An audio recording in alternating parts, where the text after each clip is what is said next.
Hi everyone, welcome to my new video. तो जैसे कि आज न्यू डे है और आज का जो वेदर है वो थोड़ा रेनी वेदर हो रहा है। स्टूडेंट महकमा बस भाई आई करते रहो तो आई हसते खेडते रहो। माड़े चंगे दिन थोड़े टाइम की खेड होंगी। मैं भी स्टूडेंट सी आ देखो अज किवें गेम घूमी जाती, ठीक है ना जी। सारे दे माड़े और आज जैसे कि मेरी जॉब से छुट्टी थी तो मैंने सोचा आज एक वीडियो बनाई जाए, जो कि मैंने आपसे पहले भी कहा था कि क्लास 4 लाइसेंस के बारे में एक वीडियो आएगी। नेक्स्ट वीडियो जो कि मेडिकल एग्ज़ाम के बाद थी और प्रीवियस मेरी वही थी। उस वीडियो में मैंने आपको बताया था कि नेक्स्ट डे मैंने अपना एग्ज़ाम देने जाना था क्लास 4 लाइसेंस का। तो मैं क्लास 4 लाइसेंस का टेस्ट दे आया था, तो उसमें मैं पास हो गया था। अब जो मैंने इस वीडियो में आपको इन्फॉर्मेशन शेयर करनी है वो सारी क्लास 4 लाइसेंस की शेयर करनी है कि क्या डॉक्यूमेंट्स की रिक्वायरमेंट है और कहाँ से आपको वो क्वेश्चंस की प्रैक्टिस करनी है। सब कुछ इस वीडियो में बनाऊंगा। तो इस वीडियो को आप लाइक कर दीजिए, कमेंट कर दीजिए और बेल आइकन को प्रेस कर दीजिए, जिससे कि आपको सारे नोटिफिकेशन मिलते रहें जो भी मेरी अपकमिंग वीडियोज़ होंगी इन फ्यूचर। तो हम सबसे पहले शुरू करते हैं कि क्या क्या डॉक्यूमेंट्स की रिक्वायरमेंट होती है फॉर क्लास 4 लाइसेंस। सबसे पहले आप जब रजिस्ट्री विज़िट करते हो तो आपको वहाँ पे डॉक्यूमेंट्स की जो नीड पड़ती है वो पड़ती है क्लास 5 लाइसेंस की। और सबसे पहले आपका होता है टेस्ट बुक। सिर्फ क्लास 5 लाइसेंस और टेस्ट बुक होता है। $17 की फ़ीस होती है टेस्ट बुक की, जिसमें आपके 30 क्वेश्चंस आते हैं ओवरऑल। उसमें से आपको 25 सही करने होते हैं। और जैसे कि मैं एग्ज़ाम दे के आया था, मेरे 27 सही थे, 3 गलत हो गए थे। बाकी आपको 30 में से 25 भी अगर आपके सही हैं तो आप पास होते हो इस एग्ज़ाम में।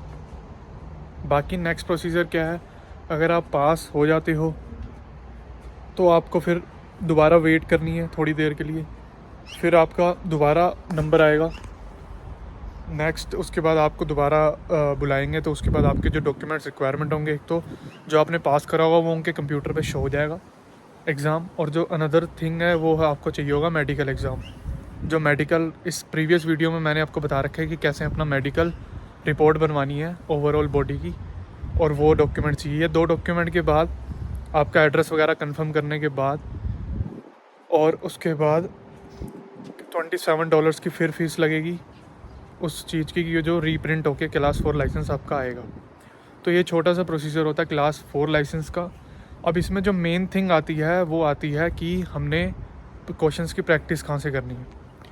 जो क्लास 4 लाइसेंस की जो क्वेश्चंस की प्रैक्टिस करनी है, उसके लिए मैंने जो कैसे करा था, पहले जैसे कि हम सब करते हैं यूट्यूब वगैरह पे सर्च करा, गूगल पे सर्च करा, कहीं से कोई हेल्प मिलती है तो हम उसको कवर करते हैं। बट मैंने अपने केस में क्या करा, यूट्यूब पे सब कुछ गया।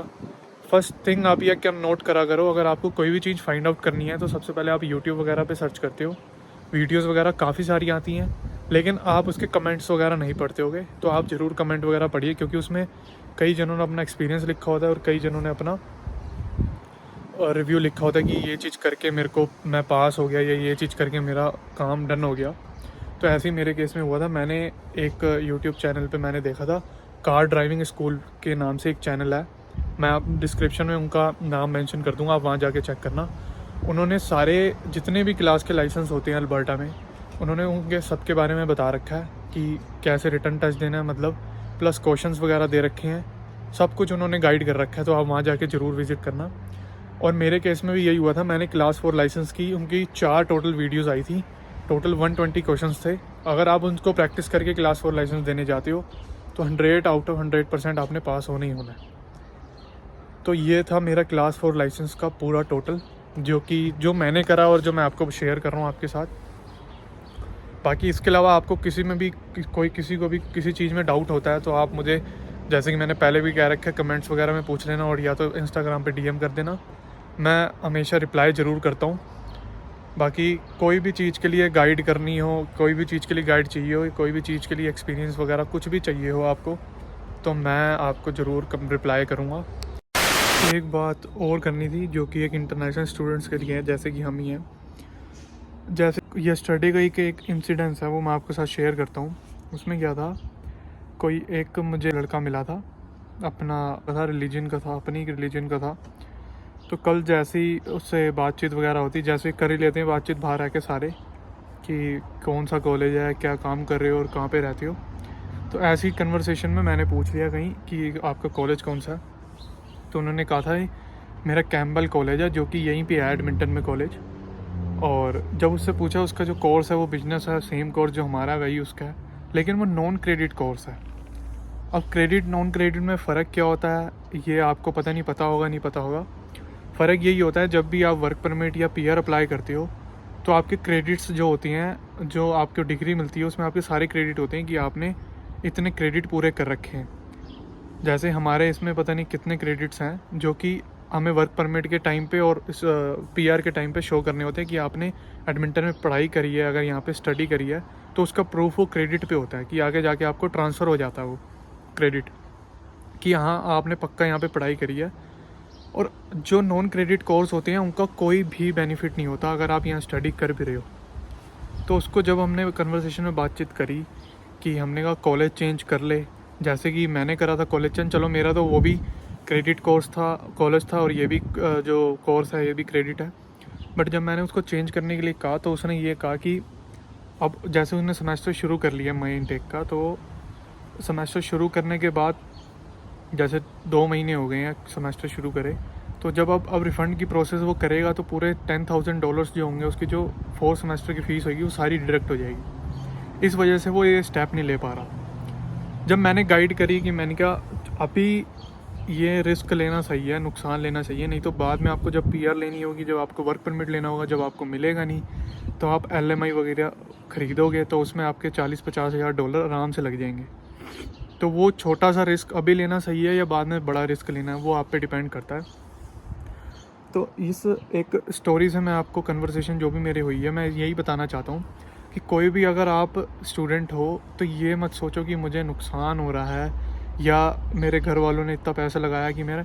आप किसी भी ढंग के एजेंट से अपनी फ़ाइल वगैरह लगाओ, पहले सारा एक्सपीरियंस वगैरह कर लो, सारे कॉलेज के क्रेडिट नॉन क्रेडिट के बारे में पढ़ लो, आगे उसका फ्यूचर में क्या बेनिफिट है उस कॉलेज का, मुझे उस फील्ड में जो मैं कोर्स कर रहा हूँ मुझे फील्ड में जॉब मिलेगी या नहीं मिलेगी, ये चीज़ आप पहले देख के आया करो। क्योंकि बाद में जब आप ले लेते हो तो मेरे हिसाब से तो 50% जो स्टूडेंट होते हैं वो बैक स्टेप नहीं लेते, 50% ले लेते हैं, बट जो 50% नहीं ले पाते उनका आगे फ्यूचर डिस्ट्रॉय हो जाता है। आगे पैसे दे के सारे काम तो हो जाते हैं लेकिन फिर उनको बाद में इतने पैसे खर्च करने पड़ते हैं कि मत पूछो। तो इस वजह से यही छोटी सी कन्वर्सेशन यही है कि अगर आप किसी एजेंट पे भी अपना ट्रस्ट बना के चल रहे हो तो पहले खुद भी उसके बारे में रिसर्च वगैरह कर लो, तभी आप कोई आगे स्टेप लो। क्योंकि एजेंट्स का क्या है, उन्होंने आपको ये कॉलेज पकड़ाया, दूसरा कॉलेज पकड़ाया, उनकी तो कमीशन फिक्स है, उनकी आ जानी है, बट आपका जो फ्यूचर डिस्ट्रॉय हो रहा है आगे जाके वो चीज़ आप थिंकिंग रखो उस चीज़ की। बस यही था। बाकी कई जनों को गाइड नहीं मिलती है। बस एट लास्ट यही कहना चाहता हूँ कि कहीं भी अगर आप किसी पे भी ट्रस्ट कर रहे हो बाहर आके, तो पहले अपने दिल की सुनो, दिमाग की सुनो, फिर किसी पे ट्रस्ट करो। सुनो सबकी, करो अपनी।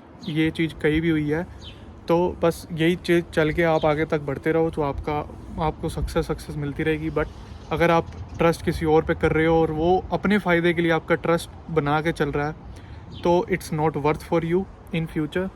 सो प्लीज़ आपको भी थोड़ा दिमाग और दिल से सोचना पड़ेगा अगर आप भी कुछ डिसीज़न वगैरह लोगे तो, क्योंकि बाहर आके मिस गाइड करने वाले आपको 90% मिल जाएंगे, 10% ही आपको सिर्फ गाइड करने वाले मिलते हैं यहाँ पे।